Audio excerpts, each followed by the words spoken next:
aujourd'hui à Info7 en ce 4 avril 2025. Boissaco procède à un vernissage pour souligner leur 40e anniversaire.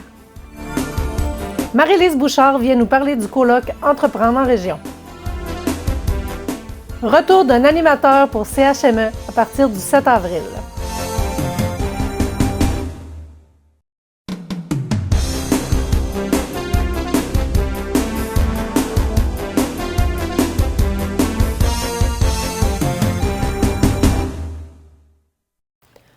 Bonjour à tous et à toutes, bienvenue à votre bulletin de nouvelles. Depuis 40 ans, Boissaco incarne un modèle unique de développement régional et de coopération dans le secteur forestier. Pour le lancement du 40e anniversaire, un vernissage fut organisé pour mettre en lumière les moments clés de leur histoire, des gens qui ont contribué à leur succès et leur engagement envers la communauté. Ce fut une occasion privilégiée afin de découvrir ou redécouvrir Boissaco, d'échanger avec leurs dirigeants, membres ainsi que leurs partenaires et bien d'autres invités spéciaux. Plusieurs d'entre eux ont pris la parole pour raconter un bout d'histoire dès le début et l'évolution de celle-ci ou simplement par fierté. Nous avons demandé à M. Steve Saint-Gelais, président de Boissaco, ce qui a le plus changé en 40 ans. Ouf, ouais, c'est une bonne question. Quand on regarde tout l'historique qu'il y a eu entre 85 puis 2025, là, il s'en est passé des choses. Hein. On est rendu avec un complexe industriel. Hein. Donc, moi, je vous dirais que c'est l'élément le plus significatif dans tout ça. Donc, on est passé d'une première transformation seulement, une usine de sciage, rabotage, avec la deuxième, troisième transformation autour, la transformation du feuillu. Ça fait tout un contraste là, entre le début et la fin du 40 ans. Bien là, je dirais, c'est ça exactement l'ampleur, l'intégration, puis la valeur ajoutée qui s'est créée là, autour de tout ça, finalement, au fil du temps. Puis avec toute l'ampleur, justement, que ça l'a pris, où vous voyez dans 20 prochaines années? Ah, bien, je vous dirais qu'il y a toujours plein de beaux projets. Hein, en passant, là, actuellement, il y a plein de projets qui se travaillent encore, qui s'analysent pour essayer de continuer à aller toujours plus loin dans la valorisation qu'on peut faire de la fibre qui est à notre disposition. Donc, je vous dirais que dans un bon 20 ans, il y a le temps de se passer encore bien des choses. D'après moi, il y a des unités de transformation additionnelles qui pourraient voir le jour facilement. Puis, il y a de la place encore à aller chercher de l'optimisation. Dans 20 ans, on a-t-il encore des employés? Oui, parce que c'est quand même important. Hein? Les travailleurs, c'est quand même le cœur de l'organisation. Puis oui, c'est sûr que l'automatisation, c'est important, mais malgré toute l'optimisation qu'on peut avoir, ça prend des gens qui sont capables de faire fonctionner tout ça, puis qui travaillent, dans le fond, pour réussir à assurer le fonctionnement. Exactement, c'est ça. Fait que, Nous avons demandé à un des fondateurs, M. Guy Deschênes, qu'il nous parle de son sentiment lorsqu'il a cédé les rênes de l'entreprise. Vous savez, quand on fait de la place, on fait de la place à tout le monde. Et puis on dit à tout le monde, prenez donc votre place, mais prenez le plus de place possible également. Mais prenez-le à votre place. Alors j'ai pris ma place à ma place, mais quand j'ai cédé ma place, c'était pour que d'autres la prennent, cette place, et l'assument également. Mon cœur est toujours là, puis j'ai pas laissé tomber non plus pour autant mes engagements, vous le savez. J'ai encore des engagements dans d'autres sociétés, mais Boissaco s'est gravé profondément dans le cœur ici. Et ça, il n'y a pas personne qui va effacer ça. Est-ce que vous êtes satisfait de comment c'est rendu aujourd'hui, 40 ans plus tard? Satisfait, vous savez, on est exigeant, on voudrait toujours que ce soit le nirvana, hein? C'est ce qu'on souhaiterait. C'est pas comme ça que ça fonctionne dans la vraie vie. Il y a des moments où c'est plus difficile. Il faut composer avec ces aléas-là sur lesquels on n'a aucun contrôle, d'ailleurs. Mais bien sûr que je suis satisfait de la solidarité puis de l'esprit d'équipe qui existe. Je suis satisfait parce qu'on a bâti sur des assises solides. Et ces assises-là vont demeurer. Pour moi, les assises, c'est d'abord et avant tout les valeurs. Les valeurs corporatives, mais les valeurs humaines également. le respect, l'harmonie, le dialogue aussi, et bien sûr le succès. J'ai rencontré Marie-Lise Bouchard, conseillère aux communications de la MRC Haute-Côte-Nord, pour qu'elle nous donne des détails sur le colloque Entreprendre en région. Allô, Marie-Lise? Bonjour Julie, ça va bien? Oui, merci, toi? Absolument, comme toujours. Merci de m'inviter pour qu'on puisse jaser ensemble du colloque, très apprécié. Fait que justement, c'est ça, tu es venu nous parler du colloque Entreprendre en région, la 7e édition cette année. 7e édition déjà. Donc, cette année, ça a lieu le 9 avril du côté de Longrive. Oui, Longrive. Longrive, cette année, ce qu'il faut savoir, c'est qu'avec notre colloque, on aime ça changer de municipalité d'une année à l'autre, bien sûr, pour encourager toute notre économie puis toute notre région. L'année dernière, on était du côté des Bergeronnes. Et notre président, dans le fond, c'était notre conférencier vedette, M. Robert Piché, qui a pigé la municipalité et qui a pigé Longrive. Donc, cette année, Longrive, et je vous jure, c'est à 100% saveur longrivoise. On va s'en dire et on va en discuter un petit peu plus. Donc, mercredi prochain, déjà le 9 avril, on attend tous les entrepreneurs de la Haute-Côte-Nord. On offre des formations. On a un dîner sur place, un panel d'entrepreneurs dans le fond, il va y avoir des entrepreneurs qui vont venir nous partager leur expérience. C'est toujours bien enrichissant aussi d'avoir l'expérience des autres, partager avec ces gens-là. Ben oui. Ensuite, on offre un souper sur place avec notre conférencier vedette. Je pense que j'ai plus besoin de l'annoncer. Monsieur Dave Morissette qui va être sur place. Bien sûr, Pierre Norcotier, on le sait, vient de Bécomo. Donc, lorsqu'on lui a transmis l'invitation, ça a été un oui d'emblée tout de suite de revenir dans son coin de pays. On sait que, il a perdu un frère il y a plusieurs années, son frère qui s'est suicidé. On le connaît aussi, animateur télé, en gros, avec le hockey, bien évidemment. Un retraité, parce que oui, il a joué au hockey professionnel aussi, Dave Morissette, à l'époque. Ils vont tous venir nous parler de ça. Ça va être super le fun. Souper fondu, qui va être complètement géré par le offert. Voyons, j'en perds mes mots ce matin. Hein? Il va être offert, voilà, dis-je bien, par le domaine du lac des Cèdres. Ah. Donc, c'est pour ça que je dis que ça va être à 100% saveur longrivoise. Il va y avoir le cocktail d'honneur et le cocktail d'ouverture de ce souper conférence-là qui va être offert par le Bleu des Champs. Donc, ça aussi, c'est une entreprise de Longrive. Donc, on va pouvoir découvrir ses produits sur place. Ça va être vraiment génial. Monsieur Dugas.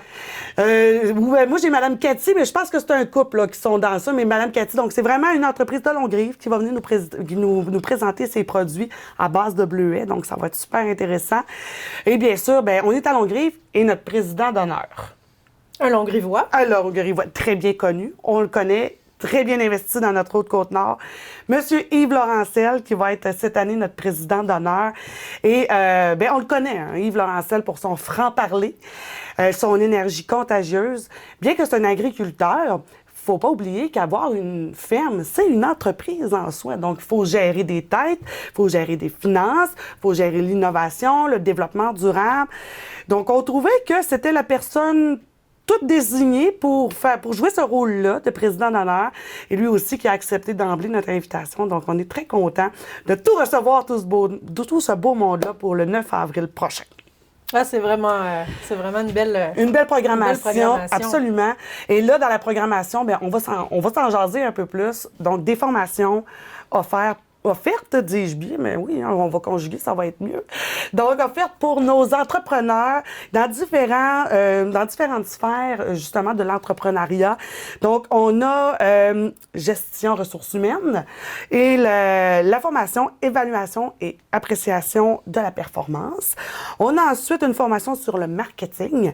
Donc, celle-ci, c'est créer du contenu captivant et engageant sur les réseaux sociaux. On le sait aujourd'hui, c'est un outil vraiment pertinent et efficace pour rejoindre les gens. Presque indispensable. Presque indispensable, tu le dis. Ensuite, nous avons en innovation, découvrir un outil innovant pour se doter d'un plan d'action de développement durable. On ne peut plus passer à côté aujourd'hui en 2025.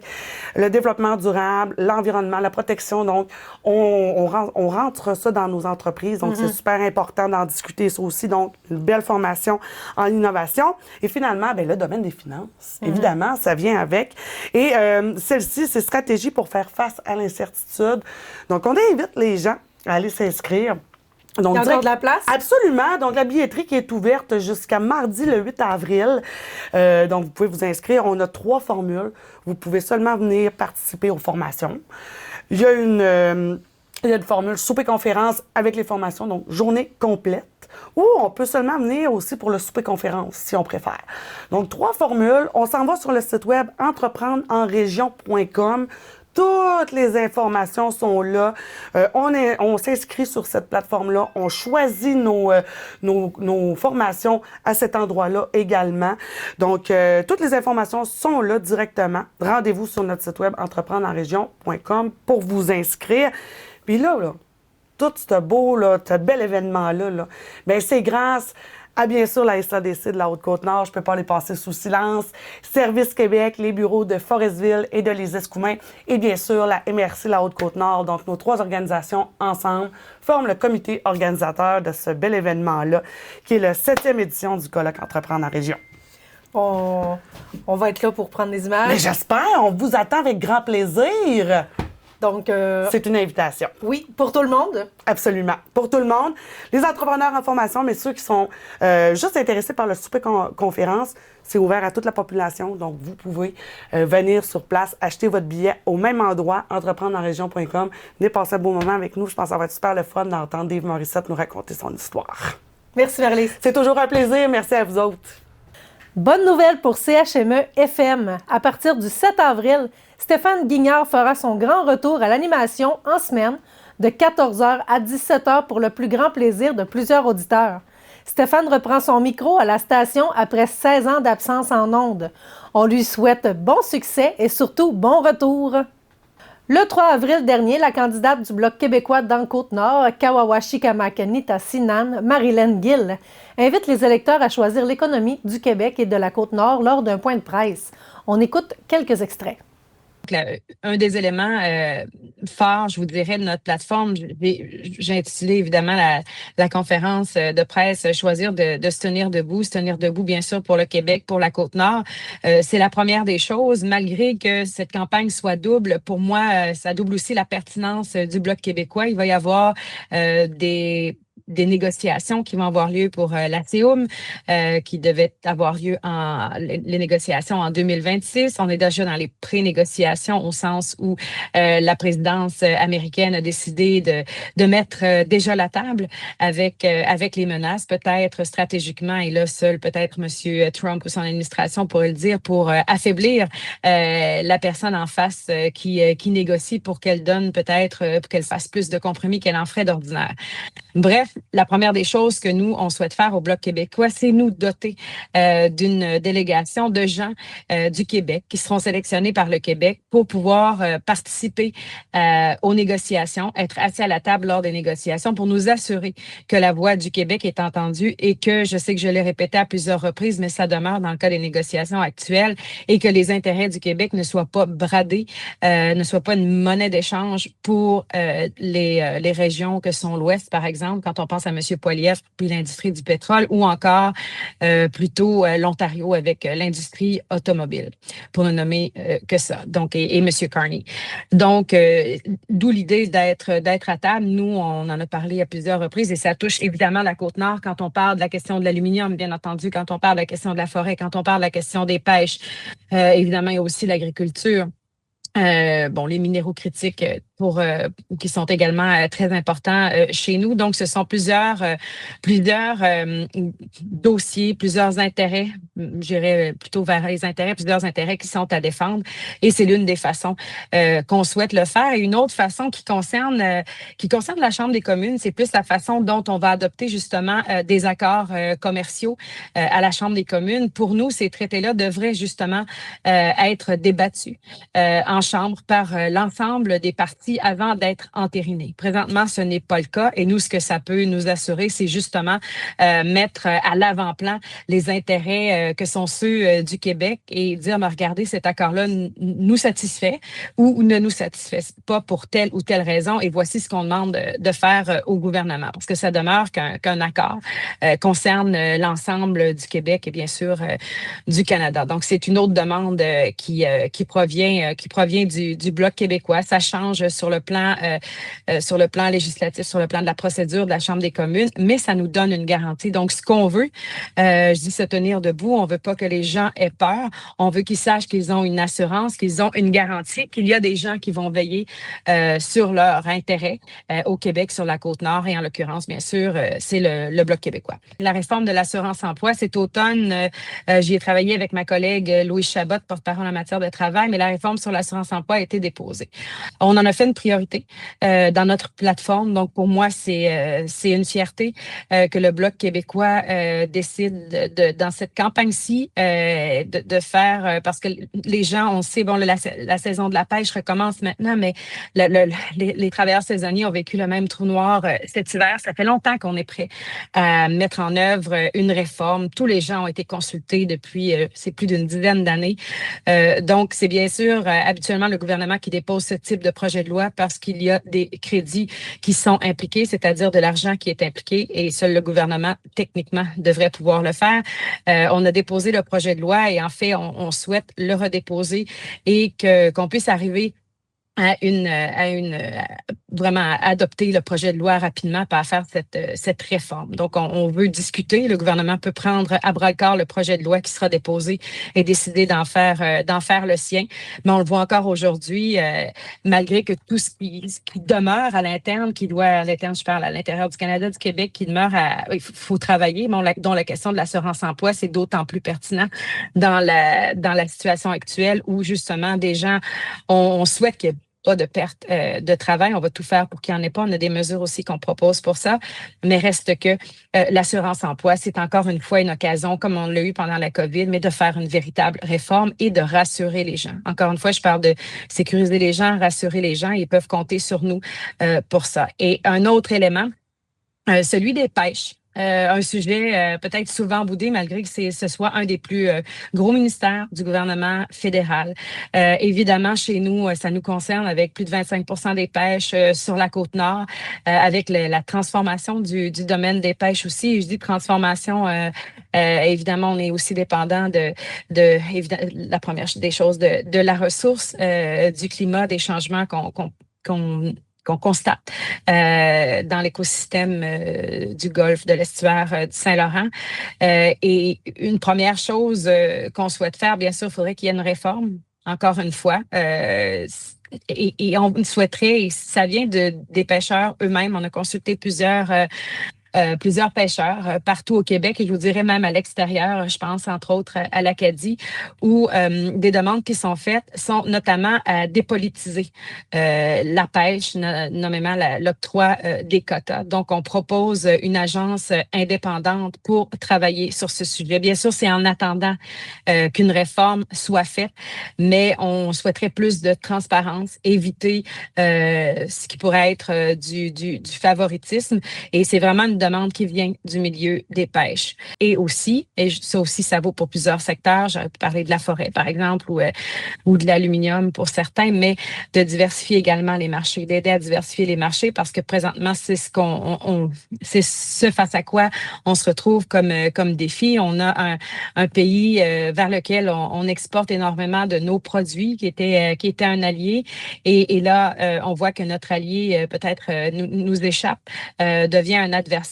Donc, pour être moins dépendant, on aime l'indépendance au Bloc, pour être moins dépendant des États-Unis, bien évidemment, essayer de trouver de nouveaux marchés, mais encore là, ça demande un soutien du gouvernement. Le 3 avril, l'équipe mixte de Sept-Îles, avec la collaboration de la Gendarmerie royale du Canada, a procédé à 3 arrestations en lien avec le trafic de drogue dans la municipalité de Sept-Îles. 2 hommes et une femme ont été arrêtés puis remis en liberté. Ils devront comparaître ultérieurement sous des accusations, entre autres, de trafic. Les policiers ont perquisitionné 2 résidences, la première sur la rue de la Vérandrie et la deuxième sur la rue Radisson. 3 véhicules automobiles ont également été perquisitionnés. Lors des fouilles, des policiers ont pu retirer du marché illicite près de 100 grammes de cocaïne, une arme à feu et 2 pistolets à air comprimé, ainsi que des cellulaires. On rappelle que ce partenariat entre la Sûreté du Québec et le service de police de Ouachata-Macmagnotenam continuera de se renforcer afin de lutter activement contre le crime organisé et la violence armée. Les efforts conjoints de ces services de police visent à assurer une sécurité durable et à protéger les communautés de la Côte-Nord. Toute information relative au trafic de stupéfiants peut être communiquée en tout temps, de façon confidentielle, à la Centrale de l'information criminelle de la Sûreté du Québec au 1-800-659-4264. Au nom de la ministre des Affaires municipales, Mme André Laforêt, et le député René Lévesque, M. Yves Montigny annonce que 2 projets de commerce de proximité seront soutenus dans la circonscription pour un total de 180 620 $. Cette annonce découle du premier appel de projet qui s'est tenu dans le cadre du volet commerce de proximité du Fonds des régions et ruralités.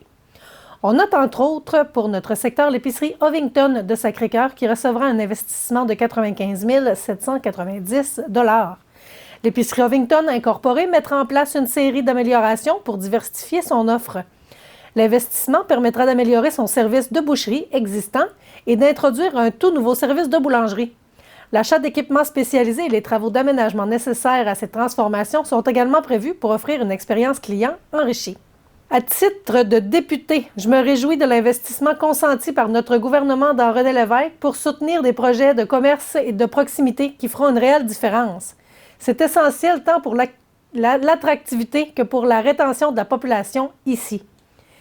Grâce à ces investissements, nous pouvons être assurés que nos résidents auront accès à des services de qualité tout en soutenant le dynamisme de nos entreprises, mentionne Yves Montigny, député de René Lévesque. Quelques faits saillants.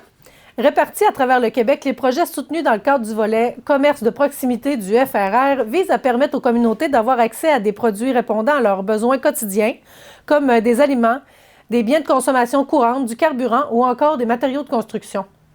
Un deuxième appel de projet pour le volet commerce de proximité du FRR est actuellement en cours et se termine le 2 mai prochain.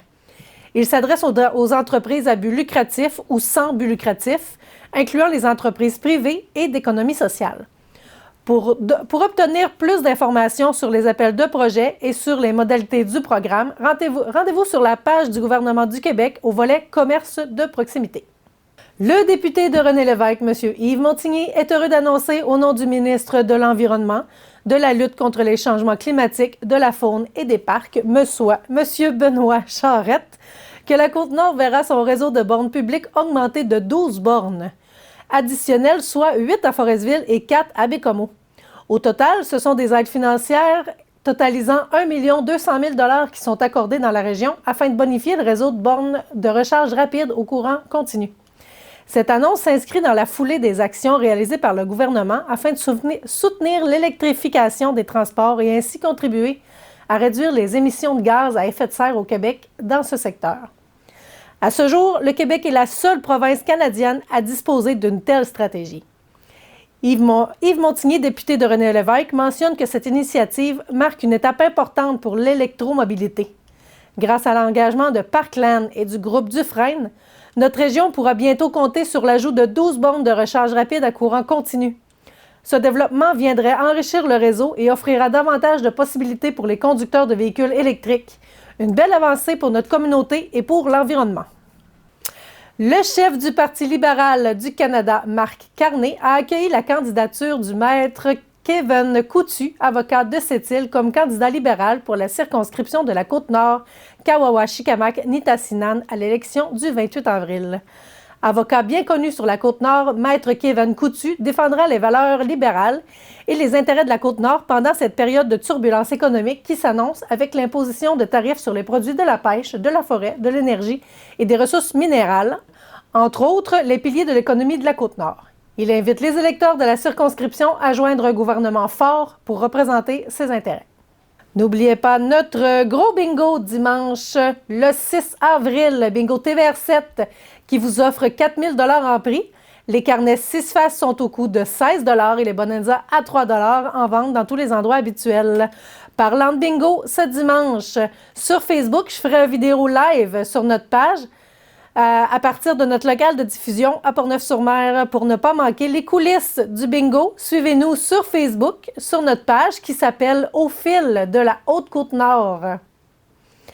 L'équipe TVR7 vous remercie de nous suivre. On se retrouve bientôt pour un autre bulletin de nouvelles sur nos ondes.